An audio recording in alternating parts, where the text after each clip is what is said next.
বিজয়ের কথা মোহাম্মদ মেহেদী হাসান রিমন।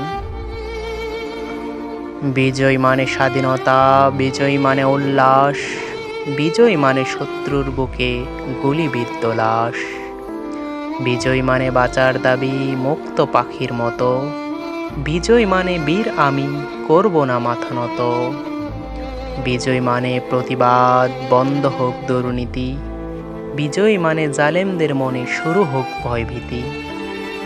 বিজয় মানে নতুন আলো আধার কেটে ভোর, বিজয় মানে দাসত্বের শৃঙ্খল হয়ে যাক দূর। বিজয় মানে নতুন স্বপ্ন নতুন আশার বাতি, বিজয় মানে স্বপ্ন পূরণ মুক্ত আজ জাতি। বিজয় মানে স্বাধীন আমি, বিজয় আমার প্রাণ, জীবন দিয়ে রক্ষা করব স্বাধীনতার মান। ভিডিওটি দেখার জন্য ধন্যবাদ। ভালো লাগলে শেয়ার করুন।